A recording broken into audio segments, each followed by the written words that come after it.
ये एकलव्य बैच जो एनडीए का है, काफी सारे बच्चे ऐसे हैं जिनको एनडीए की प्रिपरेशन करनी है, एनडीए की तैयारी करनी है। तो यार आप एनडीए सेकंड 2023 की तैयारी करना चाहते हो तो आप इस बैच से कर सकते हो। इस बैच को 27 अप्रैल से स्टार्ट हो चुका है, लेकिन मेरी जो क्लासेस है बेटा, मेरी क्लासेस 1 तारीख से स्टार्ट होंगी। मेरी क्लासेस कब से स्टार्ट होंगी? 1 तारीख से स्टार्ट होंगी। इसमें मैथ्स मतलब मैं, ठीक है, जीएस श्री प्रतीक सर, दीक्षा वशिष्ठ मैम, और science Shyam Sharma. I think ये 4 एजुकेटर आपके लिए बहुत है, क्योंकि आपको सबसे ज्यादा डर मैथ्स में लगता है, और मैथ्स को हम हवा नहीं, मैथ्स को बउआ बना के सॉल्व करेंगे। एक चीज को बहुत अच्छे से रखना। तो ये जो बैच आपका स्टार्ट हो चुका है, साथ में ही आपका अग्निवीर का प्रैक्टिस भी स्टार्ट हो चुका है। काफी सारे बच्चे ऐसे जो पूछते हैं सर अग्निवीर का प्रैक्टिस है, हाँ तो भैया अग्निवीर का प्रैक्टिस बैच भी आपका स्टार्ट हो चुका है। ये योद्धा, ये बैच भी आपका है। अगर आप चाहे अनअकैडमी प्लस लेना, भाई इससे अच्छा बैच आपको पे में कहीं नहीं मिल सकता। ये मैं आपसे फिर बोल रहा हूं, यहां पे बहुत सारे फीचर्स होते हैं। और अगर आपको बैच लेना तो आपके पास भाई बस 2 दिन बचे हैं। 2 दिन इन द सेंस, हाँ भैया आपके पास बस आज 29, 2 दिन में नहीं है, 29 और कल 30। ये अगर आप 2 दिन में मयंक सर कोड यूज करके अनअकैडमी प्लस ले लेते हो, MAYANKSIR, अगर ये कोड यूज करके अनअकैडमी प्लस लेते हो तो आपको 25% ऑफ मिल जाएगा। प्लस 12 महीने का प्लस लेने पे 6 महीने का फ्री, और 24 महीने का प्लस लेने पे 6 महीने का फ्री। चाहे आप अग्निपथ कैटेगरी में लें, चाहे आप एनडीए कैटेगरी में लें, दोनों कैटेगरी के लिए आपको ये चीज मिल रही है। तो भाई अब बात आती है कि हम सर प्लस क्यों लें। तो भाई प्लस पे एक सिस्टमैटिक वे में बहुत सारी क्लासेस मिल जाती हैं, पहली चीज। और प्लस में आपको कोई बैच नहीं मिलता, आप बहुत सारे बैचेस देख सकते हैं, इसलिए प्लस का कॉस्ट थोड़ा सा इफेक्टिव रहता है और बहुत ज्यादा सही रहता है। एप्लीकेशन का एक्सपीरियंस बहुत अच्छा, ये नहीं कि एप्लीकेशन हैंग हो रहा है, ऐसा हो रहा है, ऐसा कुछ भी नहीं होता। तो ये सारे प्रॉफिट आपको यहाँ पे मिल जाते हैं, ठीक है। हेलो मेरे प्यारे दोस्तों, तो कैसे हैं आप सभी? आई होप सभी बढ़िया होंगे। देखो भाई एग्जाम का समय आ चुका है नज़दीक, तो हमें देखना है भाई कौन कौन से टॉपिक हैं जो फिजिक्स में हमें स्कोर ज़्यादा देंगे, मतलब हमारी जो स्कोर बूस्टिंग में हेल्प करेंगे। जो ये समय है, ये एक पढ़ने वाले बच्चे के लिए स्कोर बूस्ट करने का समय है। और जो एक बच्चा एकदम मीडियोकर है, अगर वो मीडियोकर उसकी तैयारी है, बीच में है, उसकी तैयारी बहुत अच्छे लेवल की नहीं है, तो कौन कौन से टॉपिक के किन किन पार्ट को टच करा जाए जिससे उसका स्कोर बूस्ट हो जाए। तो चलिए भाई, जब सबसे पहले हम डिस्कस करते हैं, जो हमारा सबसे इंपॉर्टेंट टॉपिक आता है मेरे हिसाब से, वो बेटा है हीट एंड थर्मोडायनेमिक्स। बेटा इस टॉपिक से सबसे ज्यादा क्वेश्चन पूछे जाते हैं। भाई इसके टॉपिक की अगर बात करें बेटा, ये 2 से लेकर 4 मार्क्स रखता है अपने अंदर। कभी 2 क्वेश्चन आएंगे, कभी से इसके 4 से क्वेश्चन आ सकते हैं। बेटा इसमें है क्या, सबसे पहले स्पेसिफिक हीट से क्वेश्चन आ सकता है, उस पर Q बराबर mh डेल्टा T वाले फॉर्मूले पर आ सकता है, न्यूमेरिकल आ सकता है, उससे विमा पूछ सकता है, उससे मात्रक पूछ सकता है। तो ये इंपॉर्टेंट है। उसके बाद क्या बात करें हम, उष्माधारिता और गुप्त उष्मा, लेटेंट हीट, इनकी परिभाषाएं, विमा और सारी चीजें आपको ध्यान रखनी है। उसके बाद अगर हम बात करें थर्मोडायनेमिकल लॉ, जो उसके हीट जो प्रथम नियम है किस पर बेस्ड है, ताप पर निर्भर है। फर्स्ट लॉ किस कंजर्वेशन पर बेस्ड है, उस पर बेस्ड जो न्यूमेरिकल है डेल्टा Q बराबर U प्लस डेल्टा T वाला, और कार्नोट इंजन जो सेकेंड लॉ ऑफ थर्मोडायनेमिक्स के बारे में बताता है। ये सबसे जरूरी है भाई। यहां से अगर आप कुछ भी नहीं कर रहे हैं तो ये प्रिपेयर करके जाइए, 1 मार्क्स यहां से 101% श्योर है बेटा, 1 मार्क्स कार्नोट इंजन से पक्का आएगा। उसके बाद बात करें बेटा प्रोसेस, जो प्रक्रम है हमारे, समायतनिक, समतापी, आइसोथर्मल, जो आइसोवोल्यूमेट्रिक है ना, एडियाबेटिक, जितने भी प्रोसेस है बेटा, यहां से भी 1 मार्क्स बनने की प्रोबेबिलिटी बहुत ज्यादा रहती है। यहां से भी 1 मार्क्स, कौन सा नियम कौन सा प्रक्रम किस नियम पर आधारित है, इस पर क्वेश्चन आ जाता है ना। और बात करें इसमें से बहुत सारी फिनोमिना जो दिए होते हैं हर प्रोसेस के अंदर, इनकी इंपॉर्टेंस आप समझ लीजिए। तो बेटा ये 2 टॉपिक तो इस चैप्टर में आपको ये 2 पॉइंट तो कवर करने हैं। बाकी जो मैं पॉइंट बता रहा हूं सबसे क्वेश्चन आए हैं, मतलब जो पास्ट में एग्जाम हुए हैं सभी में इन सबसे क्वेश्चन आ चुके हैं। और बेटा आंतरिक ऊर्जा, गैस की आंतरिक ऊर्जा, और बेटा हम अगर बात करें वास्तविक गैस की, आदर्श गैस की, तो इनके बारे में आपको पढ़ लेना है। और न्यूमेरिकल मैंने क्वेश्चन ऑलरेडी कराए हुए हैं, अगर मॉक में है रेगुलर तो इन सभी टॉपिक्स को मैं टच करते हुए चल रहा हूं, ठीक है बेटा। अगर चालन की बात करें, चालन से क्वेश्चन बन सकता है, आदर्श और वास्तविक गैसों से भी क्वेश्चन आता है। अगर हम बात करें बेटा स्वतंत्रता की कोट के, डिग्री ऑफ फ्रीडम से बेटा यहाँ पर सीपी सीवी निकालने को आएगा, गामा निकालने को आएगा। एक परमाणु बहुपरमाणु गैसों के गामा के बारे में भी यहां से क्वेश्चन बन जाता है। बेटा ये हीट एंड थर्मोडायनेमिक्स सबसे इंपॉर्टेंट है मेरी नजर में। अब बेटा देखो अगला पॉइंट हमारे साथ में आता है अच्छी और निरक्षी स्थिति। अगर बात करें बेटा इलेक्ट्रोस्टैटिक की बात करें, ये भी अपने आप में काफी वेटेज रखता है बेटा। इलेक्ट्रोस्टैटिक इस चैप्टर से बेटा क्या आएगा, एक तो एक्सियल एंड जो इसका अच्छी और निरक्षी स्थिति है, गॉस की प्रमेय और धारिता, इसके अंदर बेसिकली 3 चीजें इंक्लूडेड हैं। अब बेटा यहां से न्यूमेरिकल पार्ट काफी ज्यादा पूछा जाता है, थ्योरी वाले पूछा जाता है कि 2 आवेशों के एक साथ पास लाएं, उनकी आंतरिक ऊर्जा, स्थितिक ऊर्जा में क्या परिवर्तन होगा ना बेटा। और अगर बात करें बेटा अच्छी स्थिति में यहां पर कई सारे सवाल बनते हैं, तो बेटा इस चैप्टर को भी आपको टच करते हुए चलना है, इसकी थ्योरी और न्यूमेरिकल दोनों कवर करने हैं, ठीक है।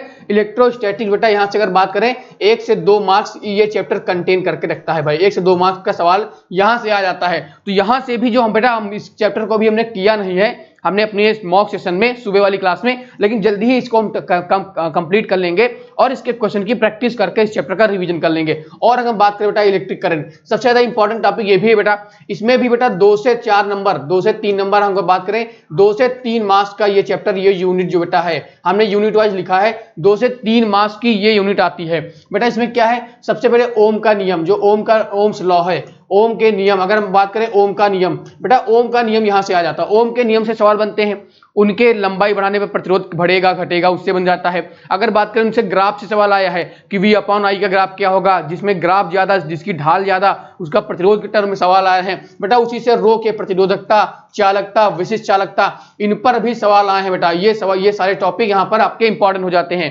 ठीक है। अगर बात करें बेटा प्रतिरोध के नियम से कई सारे सवाल बनते हैं ना, कई सारे थ्योरी वाले पार्ट होते हैं, आपसे विमा पूछेगा, मात्रक पूछेगा इन चीजों की। अगर हम बात करें इनसे बेटा जो न्यूमेरिकल काफी सारे बन जाते हैं, तो वो सारी चीजें आपको कवर करते हुए चलनी है, ठीक है भाई। रैपिड रिवीजन आपको करना है बेटा। सेल में पिछले बार देखो सेल की दक्षता से सवाल आया था, पिछले 2 इंटेक में देख रहा हूं सेल की दक्षता से सवाल आया था। तो आप मेरे साथ जुड़े रहिए, मैं सारे सवाल टॉपिक टच करते हुए चलूंगा। और बेटा सेल को श्रेणी और समांतर क्रम में जोड़ना, इस पर भी सवाल ऑलरेडी आया है और आता रहेगा एग्जाम के लिए, ये भी इंपॉर्टेंट है बेटा। और यहां पर बता हम आपसे पूछेंगे कि सेल को अगर भाई लघु परिपथ कर दें, शॉर्ट सर्किट या हम क्लोज सर्किट की बात करेंगे, तो वहां से भी सवाल बन जाते हैं भाई। इलेक्ट्रिक देखो हर यूनिट अपनी ग्रेविटी रखना है, पता अपना अपना वेट रखता है, हर यूनिट से अपना ही इंपॉर्टेंस है भाई, हर यूनिट को टच करते हुए चलना है आपको। ये जो मैं टॉपिक दिखा रहा हूं ये तो भाई इंपॉर्टेंट है ही। देखो क्वेश्चन क्या होता है, कभी कभी एक शिफ्ट में, जैसे मैंने बताया था प्रश्न वाले चैप्टर से 2 आ गए, एक रोटेशनल मोशन में एक ही शिफ्ट में एक ही दिन में 2 सवाल आ गए, तो कोई फिक्स तो है नहीं, लेकिन हमें क्या करना भाई, इंपॉर्टेंट चीजों को प्रिपेयर करते हुए चलना है, ठीक है भाई। अब आगे क्वेश्चन मूव करें, देखिए हम देखेंगे मैग्नेटिज्म, बेटा ये भी इंपॉर्टेंट सवाल है, 2 से 3 मार्क्स इस यूनिट से आ जाते हैं। अब बेटा 2 से 3 मार्क्स आते कहां है, देखो भाई चुंबक के गुण से रिलेटेड पहले आएगा कि मैग्नेटिज्म के गुण से रिलेटेड भाई चुंबकीय बल रेखाओं से रिलेटेड आ जाएगा, ठीक है। चुंबकीय ध्रुव शक्ति, मैग्नेटिक पोल स्ट्रेंथ के बारे में आ जाएगा। अगर हम बात करेंगे यहां से अगर हम बात करें बेटा चुंबकीय ध्रुव आघूर्ण, मैग्नेटिक डायपोल मूवमेंट से भी क्वेश्चन बनते हैं। मैंने न्यूमेरिकल ऑलरेडी इतने सारे कराए हैं, आप एक जाकर वहां से चेकआउट करिएगा प्लेलिस्ट में, काफी हेल्प मिलेगी, ठीक है। आपको आइडिया लग जाएगा कैसे क्वेश्चन आते हैं बेटा, ठीक है। अगर हम बात करें बेटा यहां से देखो जो उनके गुण होते हैं भाई चुंबक के, जो प्रतिचुंबकीय, लौ चुंबकीय और अनुचुंबकीय के बेटा जो गुण होते हैं, जो इनके पैरामैग्नेटिक, डायमैग्नेटिक एंड फेरोमैग्नेटिक जो प्रॉपर्टीज होती है, उन पर क्वेश्चन भी आए हैं। उन पर जो बात करेगा क्यूरी ताप कैसे फॉलो करता है, ठीक है, तो वो भी पूछा गया है। और साथ ही साथ आपसे क्या पूछा गया है भाई, यहाँ पर इनके एग्जाम्पल भी पूछे गए हैं, ठीक है। इनकी सारी प्रॉपर्टीज याद करना है, किसका म्यूआर कम ज्यादा हो, किसका जाइम ज्यादा कम होता है, कौन ज्यादा पॉजिटिव, कौन धनात्मक, कौन ऋणात्मक। और देखो बेटा आगे क्या देखेंगे, विद्युत चुंबकीय प्रेरण। अगर हम बात करें इलेक्ट्रोमैग्नेटिक इंडक्शन से, यहां से भी भाई न्यूमेरिकल ज्यादा बनता है बेटा। क्या बन जाता है, यहां से जो फॉर्मूलों पर न्यूमेरिकल ज्यादा आता है बेटा, न्यूमेरिकल ज्यादा आता है। अगर बात करें म्यूचुअल इंडक्शन की बात करें या अन्योन्य प्रेरण की बात करें, स्वप्रेरण और अन्योन्य प्रेरण पर यहां पर भी बेटा सवाल बहुत ज्यादा बनते हैं भाई। इन पे न्यूमेरिकल और थ्योरी वाला पार्ट दोनों कवर करके आपको चलना है बेटा। अगर बात करें धारावाही कुंडली के कारण चुंबकीय ध्रुव आघूर्ण आपसे पूछेगा, मैग्नेटिक डायपोल मूवमेंट पूछेगा, वृत्ताकार कुंडली से पूछेगा। आपसे कहेगा भाई समांतर तार है, उससे r दूरी पर चुंबकीय क्षेत्र बता दो, 2 समांतर तारों में धारा बह रही है, उनके मध्य में उनके तार में कितना चुंबकीय होगा, है ना। वृत्ताकार कुंडली है सिरों पर। तो ये सारे चैप्टर ये सारे क्वेश्चन मैंने ऑलरेडी करा रखे हैं मैग्नेट वाले लेक्चर में, आप जाकर एक बार चेकआउट जरूर करिएगा, वहां से जरूर आपको आइडिया लगेगा कि एग्जाम में कैसा पैटर्न आता है। अगर हम बेटा उसके आगे बात करें, देखो समांतर तार के आगे आ गया ट्रांसफार्मर बहुत इंपॉर्टेंट भाई। ट्रांसफार्मर से क्वेश्चन बनता है अपचाई और बेटा उच्चाई ट्रांसफार्मर, अपचाई step up and step down. बेटा अगर आप बात करें स्टेप अप में क्या होता है और स्टेप डाउन में आपसे पूछेगा क्या होता है, किसमें वोल्टेज बढ़ता है, किसमें धारा बढ़ती है। और आपसे क्या पूछेगा, इनका परिणमन अनुपात। मैंने परिणमन अनुपात पर 3-4 सवाल कराए थे, तो परिणमन अनुपात इंपॉर्टेंट है, उस पर धारा, फेरों की संख्या, वोल्टेज पर रेशियो के टर्म में आपसे न्यूमेरिकल कई बार यहां से क्वेश्चन आए हैं। अगर बात करें बेटा देखो इसके आगे हम बात करें, देखो इसके आगे अगर बात करें बेटा कौन कौन सी यूनिट बची, भाई सबसे बड़ी हमारी यूनिट जो भाई है वो क्या है, मैकेनिक्स है। सबसे बड़ी यूनिट बेटा हमारे पास क्या है, मैकेनिक्स है कि नहीं बताओ, सबसे बड़ी मैकेनिक्स यूनिट है। इस पे बेटा देखो यूनिट एंड डायमेंशन फिक्स, क्या यूनिट एंड डायमेंशन से एक डायमेंशन फिक्स है बेटा, यहां से बेटा एक डायमेंशन एकदम 100% आती है कि एक विमा का सवाल है, एक मार्क्स बेटा श्योर है, एक मार्क्स श्योर आपको देगा एक मार्क्स यूनिट एंड डायमेंशन। और बेटा हम बात करें अगर मोशन की बात करें, पूरे motion rotational, gravitational, rotational motion, circular motion की बात करें, motion in 1D straight line की बात करें, प्रोजेक्टाइल मोशन की बात करें, तो ये जो 3-4 चैप्टर हैं यहां से भी बेटा एक मार्क्स आपका आ जाता है।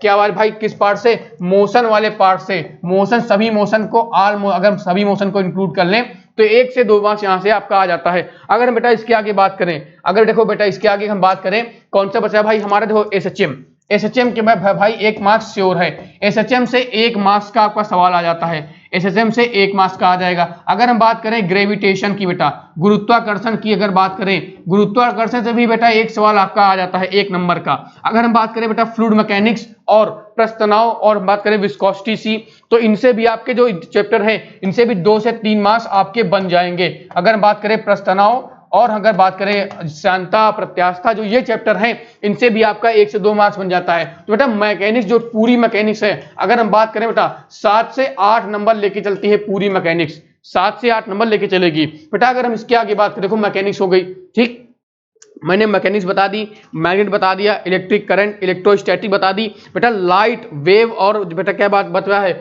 लाइट बची है हमारी बेटा, ऑप्टिक्स बची है। क्या लाइट की बात करें या ऑप्टिक्स की बात करें, या बेटा हम बात करें वेव एंड साउंड की, बेटा वेव एंड साउंड भी बहुत इंपॉर्टेंट टॉपिक है। और बेटा यहां पर अगर बात करें मॉडर्न फिजिक्स की, मॉडर्न फिजिक्स और बात करें बेटा हम सेमीकंडक्टर वाला जो चैप्टर है, मॉडर्न फिजिक्स बेटा और सेमीकंडक्टर, ये जो यूनिट है भाई इनसे भी सवाल बहुत सारे बनते हैं। देखो अगर मैं बात करूं सेमीकंडक्टर की, देखो सेमीकंडक्टर में बेटा क्या है कि 1 नंबर आपको सेमीकंडक्टर से श्योर है, तो बेटा यहां से भी आपका 1 से 2 मार्क्स आ जाएगा सेमीकंडक्टर। और बेटा अगर बात करें सेमीकंडक्टर से भी एक जो सवाल है आपका बन जाएगा। भाई मॉडर्न फिजिक्स है बेटा, मॉडर्न फिजिक्स से जैसे बोर का मॉडल हो गया, या आपसे पूछेगा कि भाई न्यूट्रॉन निकल रहे हैं, रिएक्शन दी जाएगी, न्यूट्रॉन निकल रहे हैं, प्रोटॉन का बताओ भाई संख्या बताओ, ठीक है, आपको उनसे गतिज भाई निम्न ऊर्जा स्तर से हाइड्रोजन का उच्च ऊर्जा स्तर में जाने पे अवशोषण उत्सर्जन की गतिज स्थितिज ऊर्जा पूछ ली जाएगी, ठीक है भाई, इलेक्ट्रॉन वोल्ट में ऊर्जा देकर पूछ जाएगा। तो मॉडर्न फिजिक्स से बेटा आपके बन जाते हैं 2 से 3 सवाल।